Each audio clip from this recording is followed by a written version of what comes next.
देखिए दोस्तों, एक्सरसाइज 1.2 का पहला प्रश्न क्या है। नीचे दिए गए कथन सत्य है या असत्य। सत्य और असत्य की पहचान करना है।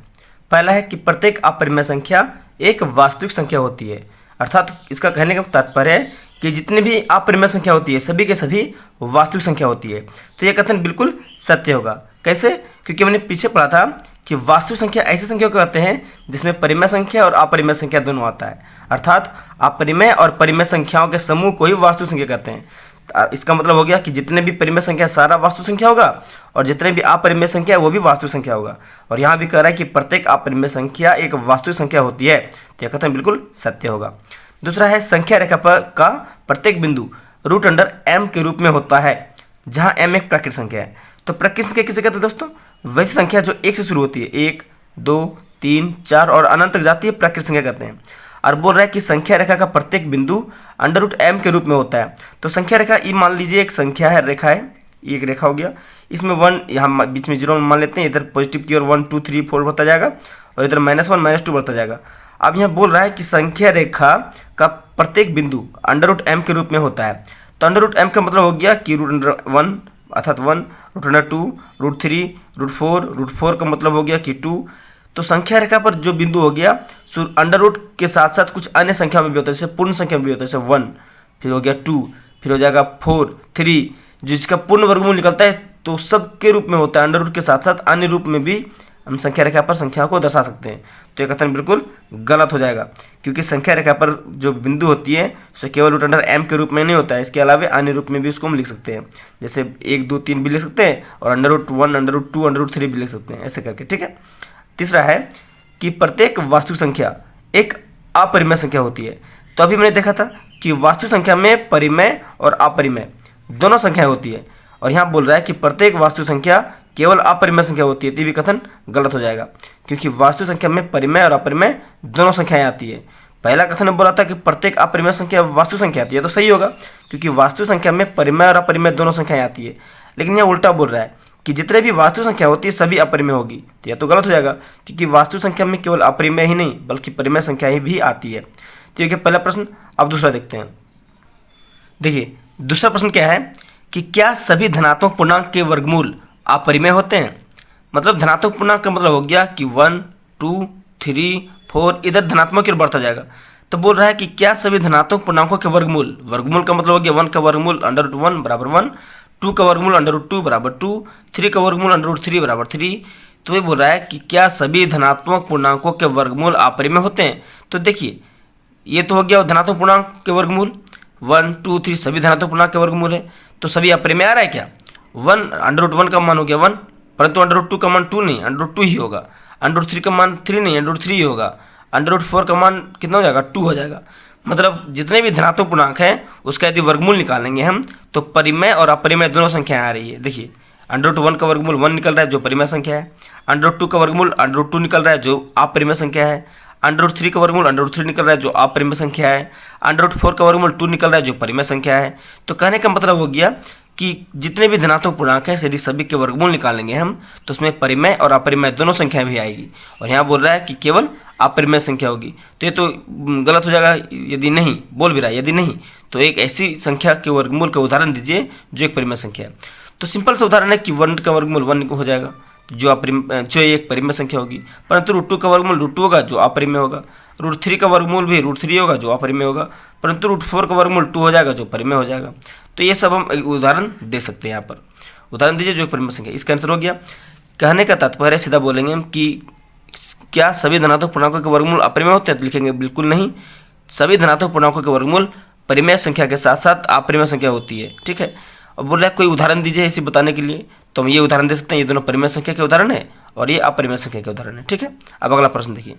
अगला प्रश्न है कि दिखाइए कि संख्या रेखा पर आप √5 को किस प्रकार निरूपित किया जा सकता है।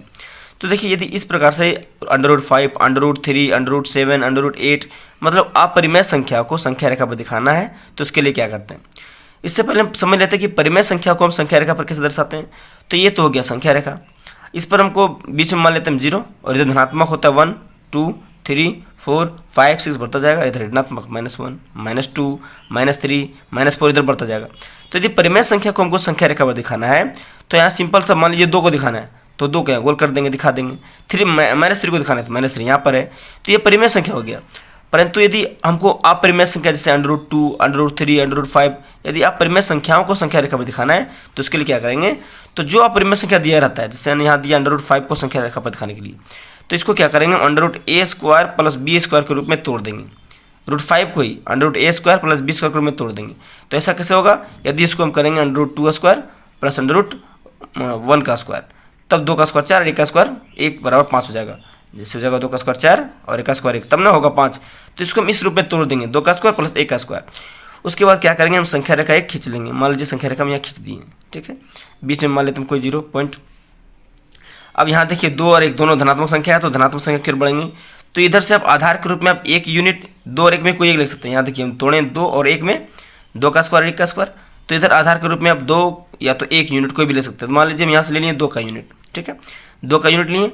उसके बाद हम क्या करेंगे कि इधर से समकोण त्रिभुज बनाते हुए यहाँ पर 2:1 के अनुपात में बांट दिए, ठीक है। अब 2:1 के अनुपात में बांटने के बाद इसको हम ऐसे मिला देंगे। अब देखिए ये आपका था 2 यूनिट और ये था आपका 1 यूनिट। अब इसका यदि हम ये निकालेंगे तो ये तो इसका समकोण त्रिभुज बन रहा है यहाँ पर, तो समकोण त्रिभुज बन रहा है तो 90 डिग्री के सामने कौन कर्ण होता है, तो ये कर्ण का फॉर्मूला क्या होगा, आधार स्क्वायर जो लंब स्क्वायर, तो ये √5 निकल जाएगा। तो करना क्या है कि इसको हमको संख्या रेखा पर दिखाना है, लेकिन यहाँ √5 यहाँ पर निकल रहा है, संख्या रेखा पर नहीं, संख्या रेखा मेरा ये है। तो क्या करेंगे, इसको संख्या रेखा को यहाँ पर स्केल रख के इसको यहाँ पर माप के आराम से स्केल से ऐसे डॉट लाइन में ऐसे मिला सकते हैं, ऐसे मिला सकते हैं। तो देखिए यहाँ पर ऐसे बन रहा है, इसको स्केल से वृत्त भी बना सकते हैं, चारों ओर गोल भी कर सकते हैं ऐसे करके, यदि संख्या रेखा पर दिखाना हो तो। अब ये जो यहाँ से कट के यहाँ पर आएगा, संख्या रेखा पर जो कटेगा सही वाला यहाँ पर हो जाएगा √5, यहाँ से यहाँ तक का जो पॉइंट होगा सो √5 होगा, क्योंकि ये जो होगा सो अब आपका वृत्त का त्रिज्या बन जाएगा, वृत्त की त्रिज्या।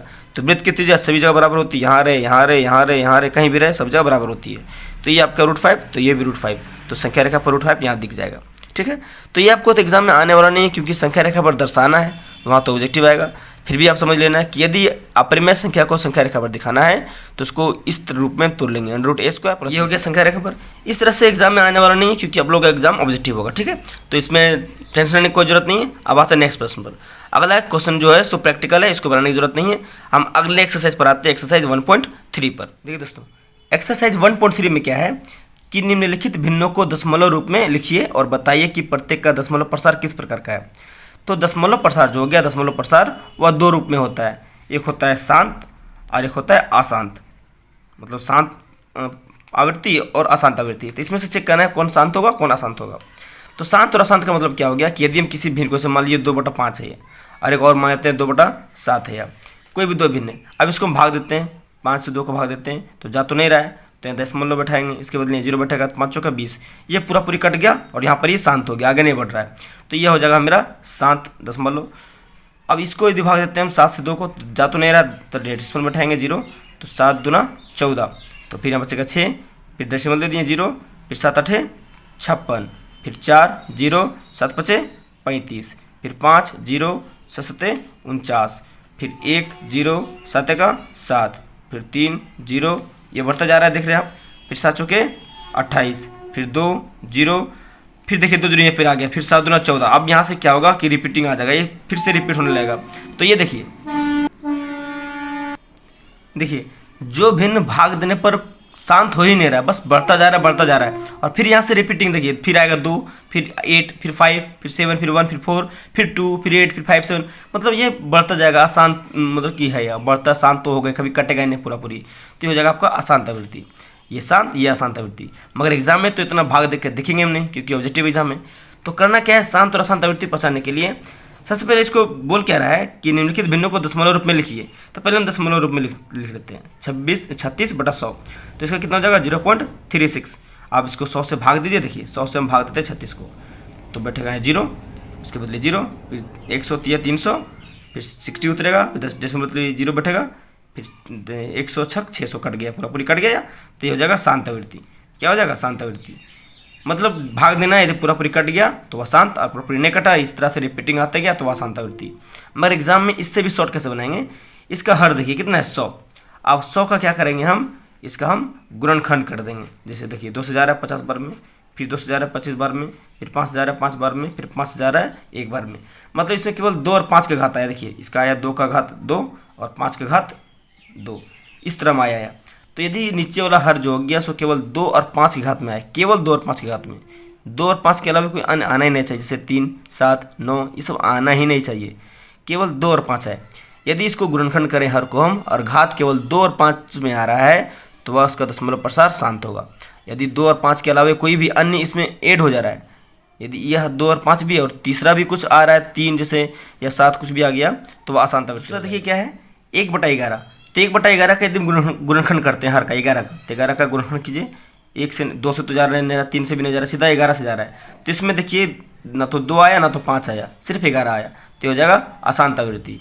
फिर इसको यदि आप भाग देंगे तो भाग कैसे जाएगा, 11 से हम 1 को भाग देते हैं तो डेसिमल, ठीक है, डेसिमल बदले बैठेगा 0, फिर 0, फिर 0, 11 9 99, ऐसे भाग देंगे या कटेगा नहीं, बढ़ता जाएगा, तो यह अशांत आवृत्ति हो जाएगा। अब देखिए तीसरा 4 पूर्णांक 1/8, इसको तोड़ लेते हैं, 8 चौका 32 और 1 33/8, 33/8 ये हो गया। अब इसको भाग देके हम डेसिमल लिख सकते हैं इसको, लेकिन पहले पहचान लेते हैं कि यह शांत है क्या शांत है। इसका हर कितना है 8, तो 8 का क्या करेंगे हम गुणनखंड कर देते हैं। देखिए 2 से 4 बार में, फिर 2 से 2 बार में, फिर 2 से 1 बार में, अर्थात 2 का घात 3 आया, 2 का घात 1 2 3 आया, केवल 2 आया। तो यदि केवल 2 या 5 या तो 2 और 5 दोनों आएगा तो वह शांत आवृत्ति हो जाएगा। क्या हो जाएगा शांत। तो इसका मतलब हो गया कि यह पूरी कट जाएगा। अब इसको चेक भी कर लेते हैं, 33 को 8 से भाग देंगे, देखिए 8 से 33 को भाग देते हैं तो 8 चौके 32, फिर बचेगा 1, फिर डेसिमल, फिर 0, फिर 8 एका 8, फिर 2, फिर 0, फिर 8 दूना 16, फिर 4, फिर 0, फिर 8 5 40। देखिए ये पूरी कट गया, मतलब यह शांत आवृत्ति का हो गया। ठीक है, अब अगला है 3/13। अब यह देखिए 3/13, यहाँ 13 को गुणनखंड हम करते हैं तो 2 और नहीं तो 2 आ रहा नहीं 5 आ रहा है, केवल 13 से ही कट रहा है एक बार में, तो यह अशांत आवृत्ति का हो जाएगा, अशांत आवृत्ति का यह हो जाएगा। अब इसको भाग देके इसको डेसिमल में लिख सकते हैं, पूरी कटेगा नहीं, बस बढ़ते जाएगा। यहाँ भी 2/11 है, ये इसमें भी ना तो 2 आएगा ना तो 5 आएगा, तो ये भी हो जाएगा अशांत आवृत्ति, देख के बता देंगे। अब इसमें देखिए 329/400 है, ऊपर वाला तो देखना नहीं है, इसको नहीं देखना, सिर्फ हर को देखिए कितना है 400। अब 400 केवल 2 और 5 के अनुपात में आएगा तो यह शांत आवृत्ति हो जाएगा। अब 400 2 5 के अनुपात में कैसे आया, देखिए 400 का हम गुणनखंड करते हैं 2 से 200 बार में, फिर 2 से 100 बार में, फिर 2 से 50 बार में, फिर जा रहा है 2 से 25 बार में, फिर जा रहा है 5 से 5 बार में, फिर जा रहा है 5 से 1 बार में। अब देखिए केवल 2 और 5 के घात आया, 2 का घात 4 और 5 के घात 2, तो केवल 2 और 5 के घात आया तो वह शांत आवृत्ति हो जाएगा। इसको पूरी भाग दीजिए, यह कट ही जाएगा। ठीक है, तो शांत और अशांत आवृत्ति भी आपको पता चल गया कि जिसका हर के गुणनखंड करने पर हर का गुणनखंड कीजिए, यदि केवल 2 5 का घात आ रहा है तो वह शांत आवृत्ति हो जाएगा, परंतु यदि केवल 2 और 5 के अलावा कोई अन्य आ जा रहा है तो वह अशांत आवृत्ति हो जाएगा, या तो 2 और 5 दोनों के साथ कोई अन्य आ जा रहा है तो भी वह अशांत आवृत्ति हो जाएगा। यदि केवल 2 का घात आ रहा है तो भी शांत होगा, केवल 5 का घात आ रहा है तो भी शांत होगा, 2 और 5 दोनों का घात आ रहा है तो भी शांत होगा, परंतु यदि 2 और 5 के अलावा कोई अन्य उसमें आ जाए तो वह अशांत आवृत्ति हो जाएगा। तो ये शांत आवृत्ति का हो गया 1.3 का पहला क्वेश्चन। अब अगला क्वेश्चन हम अगले वीडियो में डिस्कस करेंगे, तो मिलते हैं अगले वीडियो में, तब तक के लिए जय हिंद जय भारत।